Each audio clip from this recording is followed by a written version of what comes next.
We're back with Congresswoman Karen Bass, and to talk about health care and health insurance. A headline in the New York Times was saying that Trump tries to kill Obamacare by 1,000 cuts after not repealing the Affordable Care Act. The Trump administration proposes giving insurance companies leeway to sell low-cost insurance with minimal coverage. Exactly. I think that is just awful. So there are a lot of people that are going to think, oh, great, I can get affordable health care now. And they will find that the minute they need to go to the emergency room, that they are not covered for anything. And I am hoping that that will not happen in California. I think we have enough safeguards here.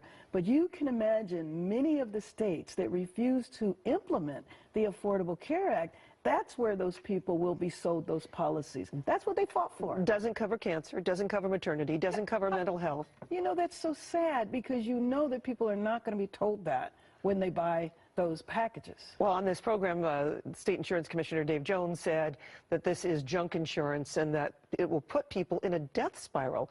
If those words are used in Congress, don't you think there's going to be some blowback against that? Well, unfortunately, I watched my colleagues fight fiercely to have that happen because they did it all under the guise that the Affordable Care Act, Obamacare, was too expensive. We needed to lower premiums. But what they didn't tell people was we were going to lower premiums, but there was not going to be any meat on the bone. You can pay $30 for your health insurance policy, but try getting sick. All right, we're going to move on to another topic, net neutrality. This week, the FCC published its December order overturning the Obama regulations giving net neutrality. Congress has 60 days to do something about it, and what this will do is overturn rules barring service providers from blocking or slowing access or charging more for certain content. I think it's a hard topic to tackle, but when people can't get what they want on the internet, they probably might realize what this means. What, if anything, can be done about it? Well, I certainly hope there's a huge uproar. I will tell you that net neutrality, which of course I support, is a huge issue in the Los Angeles area.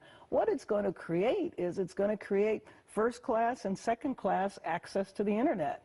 And I think, as you just said, when people realize that they won't be able to get the content that they were able to get a few months ago, and when they realize there's going to be two different payment structures, that hopefully will create the uproar that will overturn this policy. And the internet will slow down for some. Exactly. Well, yes. You'll have a fast lane and a slow lane. All right, let's go into one final topic that we have here because we can talk about this for a while.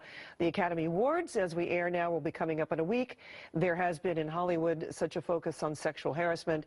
There is also a focus on sexual harassment in all workplaces, including Capitol Hill. Right. And yet, what does Washington do about sexual harassment? Where does somebody turn? Well, actually, in D.C., there has been legislation that we have passed, and we'll see what happens over in the Senate. But I think that there has been tremendous awareness now.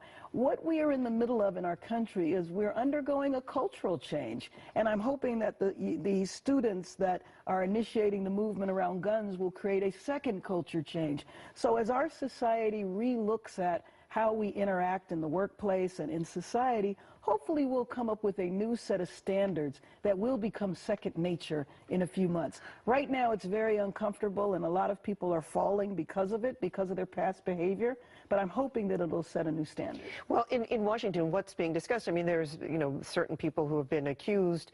We could go through, chapter and verse on that. Here in the state legislature, there's been just a resignation. So, do they worry on Capitol Hill? That I think people are... hammers might fall? I think people are very worried. And so there's been two things that have happened. You have had a couple of resignations, but you've also had a number of retirements. So there's a number of my colleagues, men, who have been accused of inappropriate behavior, who have decided not to run again. So they're still in Congress, but they won't be there by the end of this year. And getting back to the whole situation with Hollywood and the visibility that has had, Do you think it's going to make a cultural difference? Oh, I think it already has. I mean, I think we're in the midst of a cultural change right now, and we have to ride this one out. I think it's very difficult. People are uncomfortable. They're not really sure how to interact with each other right now. But I do think a year from now, we'll see new standards set in our society. Do you think the pendulum, this is always the question that is being discussed, has swung too far in the direction